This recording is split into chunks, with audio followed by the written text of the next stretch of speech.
Hello and welcome to SGDC.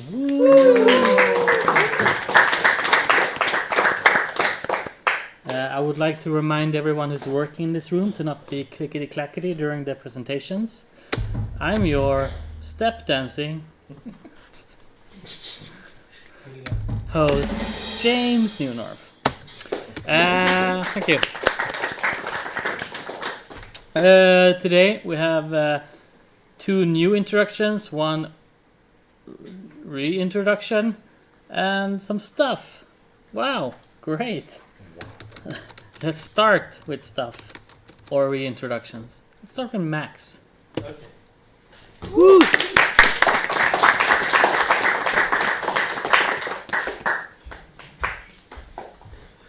Hello everyone. I've been away for reasons. Where am I? I'm red now. Discord changed me. I have many messages. I've been away, so there's and I've also been like slower lately, so I figure I'll just like go over all the plates I'm spinning and have a reintroduction. So let's build spell. I'm back. My name is Max. I am from Australia. This is Barnaby Joyce. He's my local member of Parliament. And the very hour this photo was taken, I found an umbrella in a gutter. So I thought a synergy with him. So I've got technically am qualified and highly educated, but that's a dubious claim. These are some of the student games I worked on at university. There's this train conductor guy who I think is very bad, but I've wanted to post that because of that, to show that progress is possible. And then one of the student games was this clock game that I showed on New Year's Eve, and eventually it released and bombed. And then some other stuff happened. The main project I'm working on right now is a game called Bottled Sky. It is a top-down space adventure game where you play as a ship with a drill. I'm working on it with a fellow Australian who was in Spelkollektivet named Lucas, and Mariana is doing some audio for it. There's not too much to update on it on my end because I've been away and not working. But that's the main project I'm here. It's being published by the house. And it's an exciting, cool project. So you have this big drill. You play as Claire, who's like this scavenger woman, and she's been trapped in space and she has to mine asteroids and fight, at this point, just space stationy robots to survive and get by and upgrade and do quests to help other survivors out in the deep depths of space. And we're working on that slowly but surely. It's changed a lot in the past year, which you can see in Lucas's latest devlog. This is what Claire used to look like, and that's what the shuttle used to look like. And that's changed. I've been pretty satisfied with how the art style has defined in the past year. But another thing I've been doing is a lot of commissions for another former homie named David, who is a Polish man who gives me money for eco-snacks. So these are some of the sprites I've done for his game. Everything that isn't a character is someone else's art. I did this zealot guy, this town guardskeeper guy, this peddler, this knight, and my latest little experiment has been the main bad guy, this paladin fellow, who I'm quite happy with how he's turned out. Then there's Satan Stole My Girlfriend, which is a game I'm working on with James, Danny, Martin, and now Florian. It is a game jam game that we keep jamming on. It never ends. It's an action game where you play as Luke, who wants to go to hell to save his girlfriend. And these are some of the monsters I worked on at the Christmas game jam. I never showed them off at SGDC. Danny might have showed them off, but this is our latest menagerie. So hopefully the enemy variety is a lot more enriched lately. We can barely handle this GIF on this computer. The thing I have been working on a bit while I've been sad and in Germany is Fatelock, which is a monster game I'm working on. Just a personal project, a vanity one, based on the side goal I had for Spelkollektivet, which was to update some old fake Pokemon designs I had. So that's what the 4, 5, 6 are, and then they had pixel art from 10, 11 years ago at this point. And then, yeah, I just want to update them to make some YouTube videos, but being in a house full of game devs, people encourage you to make games. So I've got a friend in Australia who is working with me on a product. So this is like the game sprites we have. So they'll have idle, attack, special attack, hurt, and dead. The 5 states of being. Yeah, I did achieve the goal of updating all the designs. All the old ones have now been fully brought to the modern age. And we're at 250. I've made several more. But yeah, that's an older milestone. Yeah, and I'm working with a friend, so that's what the game currently looks like in the top right. And that's the mock-up of how I'd like it to look when it's prettier. And yes, but we have more monsters. We'll debut some new ones. Number 251 is Oh Damn. He is a beaver. And he evolves into number 252, Woadchuck, who is a caber-tossing woodchuck. How much wood could a woodchuck chuck? As much as it has pee-pee, whatever we call it. And 253, introducing the unholy type, Mickey Mouse. I'll see if I stick to this joke. But, yeah, right now I think it's funny. Oh, yeah. Any questions? James? Question from the chat. How can it be top-down if there's no up and down in space? The question was, how can it be top-down if there's no up and down in space? Lucas is doing most of the writing right now. It's really a lore question, so, yeah, that's on him. Brian? What will the devolution and evolution of Mickey Mouse be? We'll see if they trickle Goofy out into the public domain. Matei? What's behind the name for your fake Pokemon game? Oh. Did you come up with the name later? So it's called Fate Lock because the main mechanical idea is that it's Pokemon Nuzlocke roguelike the game. So my favorite way to play Pokemon games is Nuzlocke, which is a fan mode to do Pokemon with permadeath. And I think it's very interesting mechanically, but also thematically. What happens if the dog fighting game is for real and they die? So I think that's just a deep, edgy world, a look into my twisted mind. But yeah, so the idea is that Fate Lock is reminiscent of the word Nuzlocke, but also to limit the amount of lives you have whenever you encounter someone in a new biome, you are fate locked to them, and you can only catch the first creature in an area. James? I think Elke was first. Okay. Do you have an opinion of Power? Yeah, Palworld, the question was, do I have an opinion of Palworld? I was following that game, like, its entire development cycle, and it was insane, like, watching it come out while I was in a situation where I couldn't play it.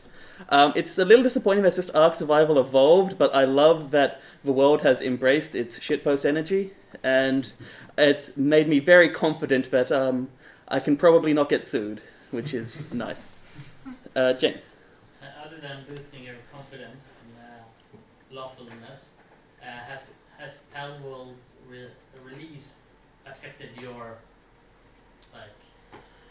in any other way? Yeah, like as I said, like the question was, has Palworld affected me in any way? It definitely spurred me to be working on it more, which is why some of this new art has come up. Like I've this big art in the center here is kind of, I've decided to do like an everyone is here poster, so whenever I do the sprites for a monster, I'll add it to here. So by the end of it, there'll probably be like 300 monsters in this lineup, in this image. It's definitely just been like, I've known this idea is viable, but to see it be like as insanely viable as Palworld was, like I don't need to do those numbers, but my belief in this project has only exacerbated. Tintin. What type is Mickey Mouse? Mickey Mouse is, the question was what type is he? So we call them affinities, not types, so don't want to get sued. And our analog for the dark type is the unholy type. Or affinity. Any more questions? Okay. See you.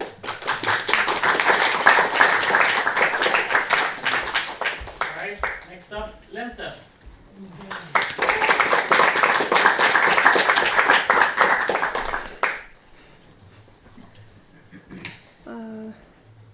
Go to message requests, third thing down.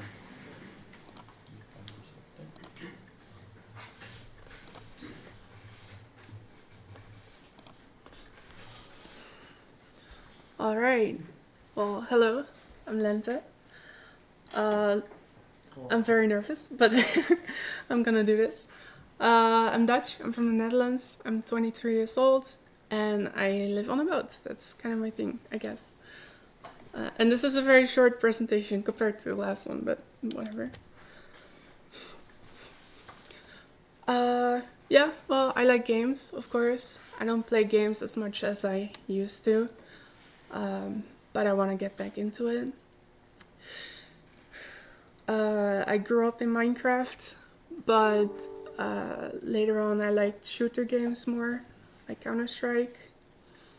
Of course, I like making games. That's been a thing. I like nature, so you can invite me anytime for a trip or a walk. And the engine on my boat's currently broken, but when that's fixed, I want to go travel the Netherlands as well, explore nature. Sports. I like sports, but I don't really do them that much.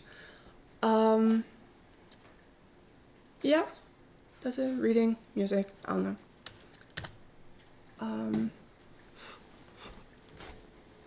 Sure. I'm a solo game developer. I tried school twice for game development, but it didn't really work out. Not my thing.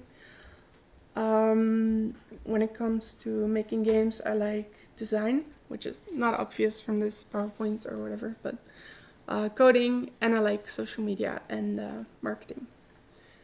And this is my game Spilled. Been working on it for about a year now, and it's close to being done, but you know, everything always takes longer than you want it to. It's a small game in which you clean up oil spills. It's about 1 hour of playtime. I wanted to keep it small on purpose for my first commercial release. At the start, I was hoping for like 6 months of development, and it's already a year, and it's gonna take longer. So, yeah, starting small is good. And it's going pretty well. Got 18,000 followers on Twitter, and I recently, 2 weeks ago, had a Kickstarter launch, and I raised 20,000 euros, whatever, dollars. That's it. Yeah, that's it. Questions? Hmm? Questions? Yeah, if you have questions, that's fine. What's your Twitter handle? Lente Game Dev, Thank you. of course. Tintin. What model is the oil cleanup boat? Or like, did you base it off of a specific boat? I think it's a tugboat, but it's just an asset. I didn't make it, so yeah. Okay. How do you interact or release information about your game? How Again, do you interact sorry. with people or release information? Release information. Like devlogs or blogs or anything? Mostly Twitter, but I have a newsletter, Patreon. I think those are the biggest things. Yeah. I tried YouTube for some time, made devlogs, but it was too much extra work for me.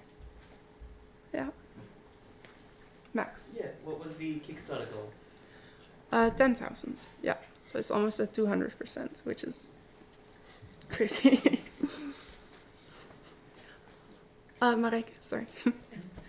We always ask for people introduce themselves what their favorite games. I mean, you said Minecraft or Counter-Strike, but is that your favorite games? I find that a very hard question, but You can I also think pick Minecraft is great because you can make your own story and make your own games. I like Hotline Miami as well. I'm playing Metal Gear Solid on my Switch now. I don't know. Yeah. Good answer. Alright. That was kind of my question, but I'll ask a different question. How long are you here for? How long do you plan to stay?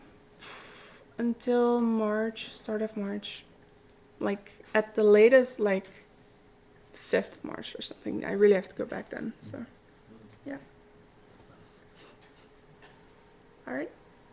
Thank you.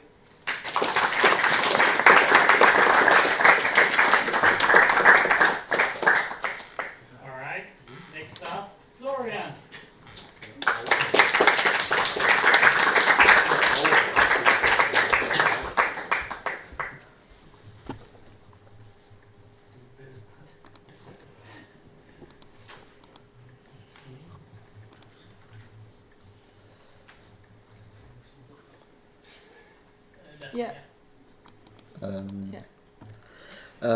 Yeah. Hello everyone.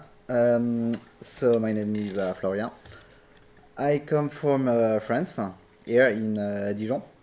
I studied at Télécom Sud Paris, which is in Évry, close to Paris, in a class where I was trained on the video games and digital interaction. So I didn't put it on the slide, but I like video games. I like making video games. Everything that around programmation, AI also, and anime. So I will go through some of my games. I don't have any long project. Most of them are only game jams for 2 or 3 days.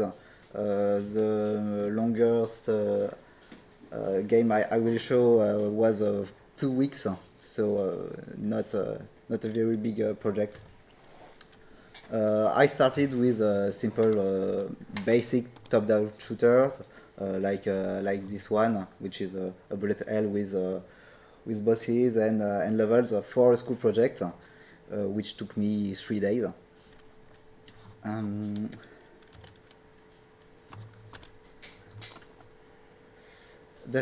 Then my first real game jam was the Brackies Game Jam 2022.2 on the theme You're Not Alone.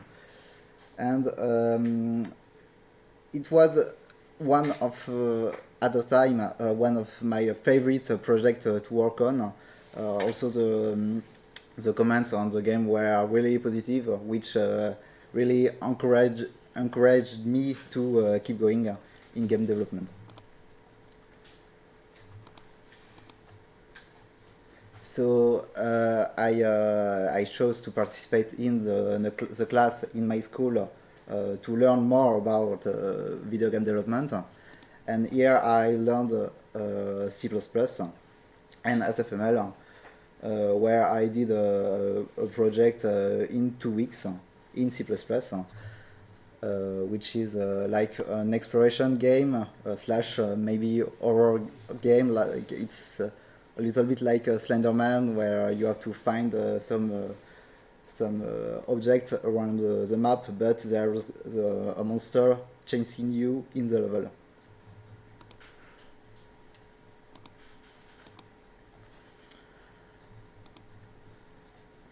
I worked once on like a bigger project because of a bigger team on a rhythm game where you place dominoes on the rhythm of the music, so that you can do so that every dominoes can fall without leaving a gap, and respecting the colors that are shown on the track.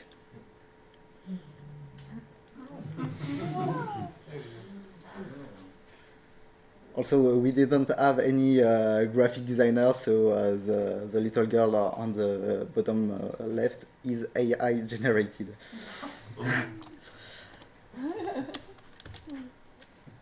My very last project was for a smaller game jam, the Neurosema Birthday Game Jam, where I built my first puzzle game in which you connect wires, so it's easy to understand what to do, and there are later end gates, so you have to connect both ends to connect the TV on the right.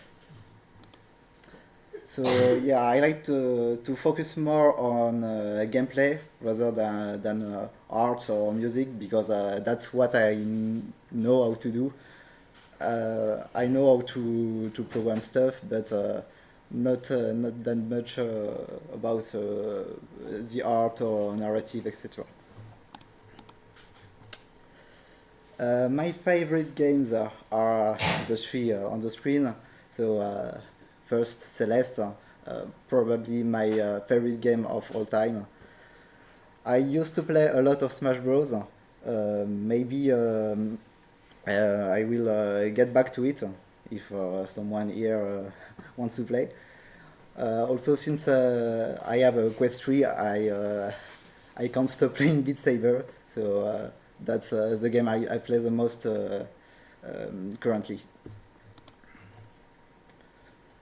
I will stay at Spelkollektivet for 2 months, mainly creating a tool for enemy behaviors on the game Satan Stole My Girlfriend.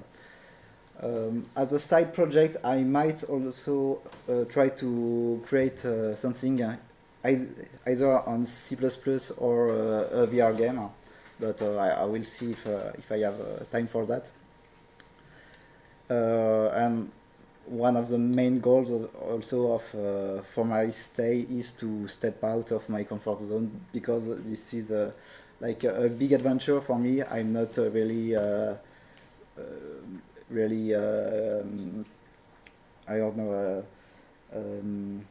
Social interaction are a little bit hard for me. Also, I don't speak the English perfectly still, so it's something that makes it a little bit harder for me.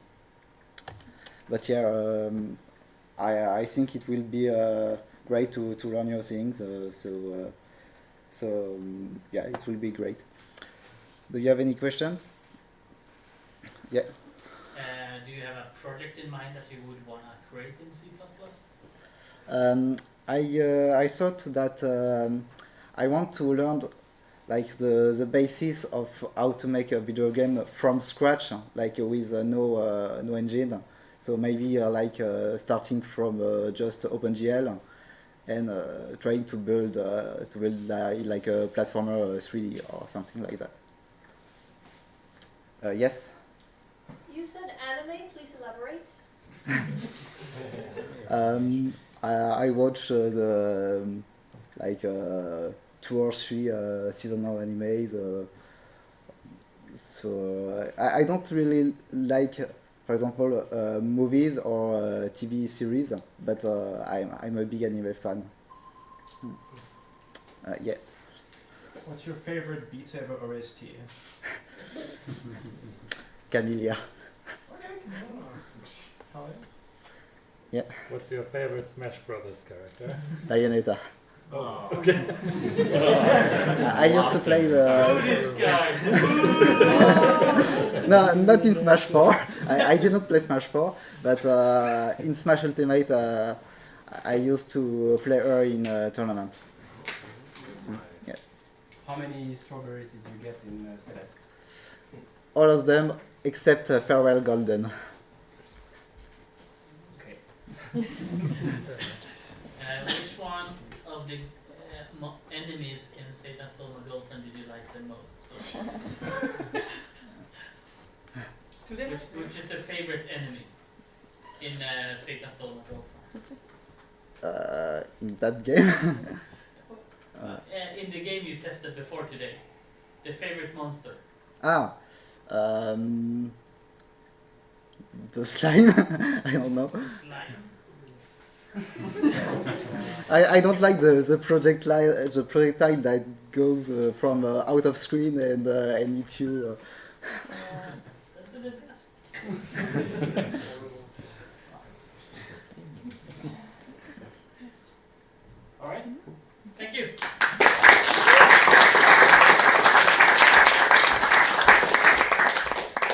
All right. Next up is someone else.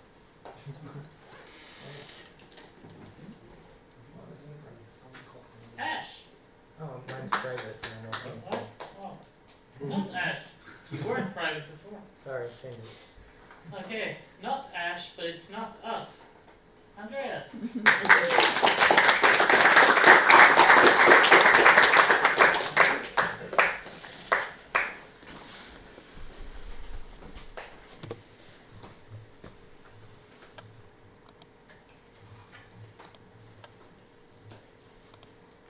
So,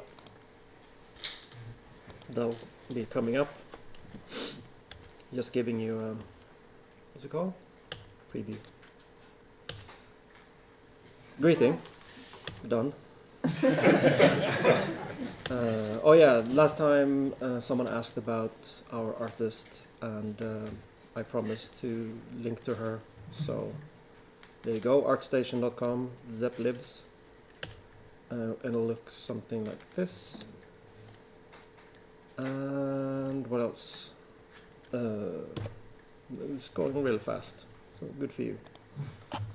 I'm gonna show 3 visual effects I've been working on throughout the week. It's sort of, what's it called? This is not a game. It's just a static background where I've been working on the effect. So the game does not really look like this. But one thing we're working on is showing what cards can be interacted with. There is a light-dark system already in place, but I guess some people were asking for more.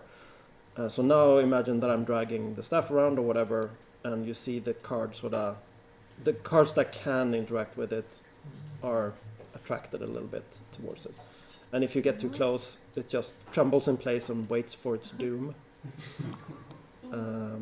So yeah, that's one effect.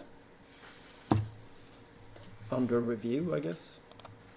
Then we have the card shredder, an effect for a card not being discarded but destroyed. And it looks like this. So now have you seen that?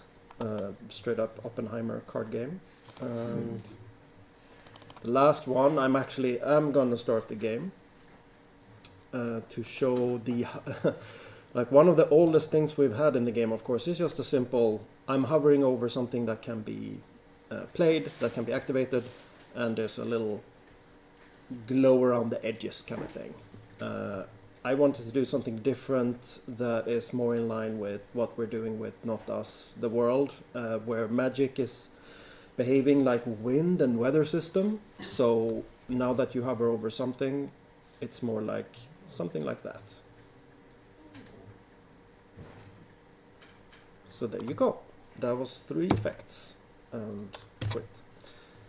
I'm just gonna check if that was... Oh yeah, excellent. Yeah. So I'm pretty sure I'm supposed to close. Questions? Brian? Seeing as how some of the cards quiver in fear, can you pet the cards to reassure them that they're okay? Yeah, that would actually work pretty well for the animal friends you can make. That will help you out. There's already a hand symbol in their slot, so yeah. Let me think about it. We'll see you next week. Like that was a question, failed its feedback. Oh yeah, feedback. Guilty. It was question form. Yeah. Okay. Thank you so much.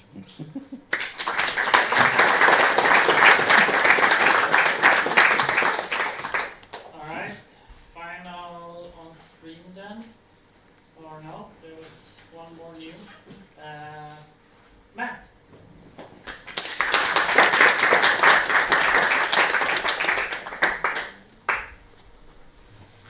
Under from down under. So I've been working on this like weird isometric-ish 3D game that I was talking about last time. So this time just a few kind of random things with it. I was working on some brick tiles for like a dungeon area and like trying to see what the ground should look like. I had a version where it was just this tiled all over it and it was a bit intense visually. So I'm trying to kind of, I don't know. Here I was like trying out different things. and yeah, I ended up with something that I'm kind of happy with. So basically, out of having this kind of tiling stones pattern, I've kind of erased parts of it to create a few different kind of mask splodges that I can put down, and then a cracks one as well, which is based on the same like gaps from the stones. And then yeah, kind of ended up with this nice kind of mock-up in 2D of how it would all fit together. And then since then, I've been working on getting this to like generate in 3D. So yeah, this is all based on importing from Magica Voxel. So yeah, so I create that, and then when I import it to Godot, it places all of the pieces. And I suppose one of the interesting parts of this was, so the basic idea is that each of the colors of voxels gets replaced with a different type of block here. But some of them, like the doors and the stairs, have to have a bit of logic attached to them to figure out which way they should face. And then I've also got logic which places invisible walls in the foreground so that I don't have to like block my view in Magica Voxel. And then where those invisible walls are placed, it will also create this kind of black cutaway, as though it's like a cross section of inside a dungeon room. Yeah, so I'm gonna. Yeah, so I've gotten to this point, and I'm gonna start making an actual game with it, and it's gonna be some sort of Metroidvania. Oops. So this is just like a fun test room that I made to kind of get a sense of what it would feel like to have a vertical room, which is taking up two rooms worth of space stacked on top of each other. And yeah, I don't know. I just like how it is feeling so far. So I'm going to, try and make a Metroidvania in a few weeks. Thanks. Any questions? James? Did you consider using Blender instead of Magica Voxel, and if so, why did you go for Magica Voxel in the end? I went for Magica Voxel because I really liked the workflow. So I wanted something that's as simple as, or as close to as simple as like creating a 2D game out of tiles. I mean, I'm using Blender on the project. I'm using Blender to create all of the individual pieces. But yeah, I wouldn't want to build these levels in Blender. It would just take way longer. So it was kind of, this was kind of thought up from the start to try and create an efficient workflow. Brian? Being that you intend this to be a Metroidvania, do you plan on there being combat within these things, or is it mostly puzzles, or do you have any ideas yet? Yeah, puzzles or combat. It'll be a bit of both, I think. So for the combat, my intention is for it not to be like traditional weapon-based combat. It's going to be based on kind of picking things up and throwing them at enemies, picking up pots or rocks and things like that. And then there'll be a few kind of twists on that, which will relate to puzzles and combat and traversal, exploring the world. But yeah, I'll talk more about that once I've actually done it. Any more questions? Cool, thank you. Alright,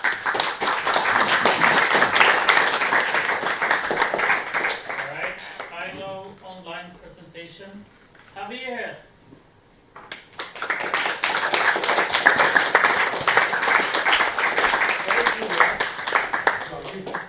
You're now Mexican. I could also be Spanish. You're now Mexican. It would suit my income. Alright. Jeez. Shots fired. Sorry, I made the mistake of watching Family Guy before this.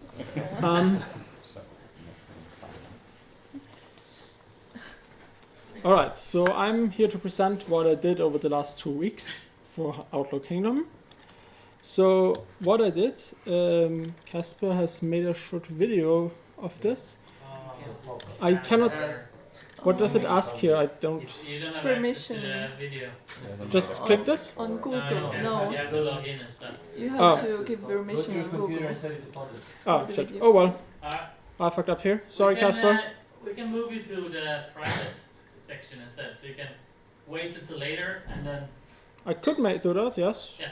And so I don't waste Casper's hard work. Yeah. Casper, are you making it public? It's the video is on my thing, so I have to Okay. make it public. Alright. Then I'll close Alright, the stream for now. Yeah, Yeah, you go and fix that and you can do the presentations. You have to share the individual file. Alright. That means that everybody online is gonna be sad, and that's the way you should feel. Because you're not here. We don't care about your feelings. Unless you come here, then we care a lot. So take care.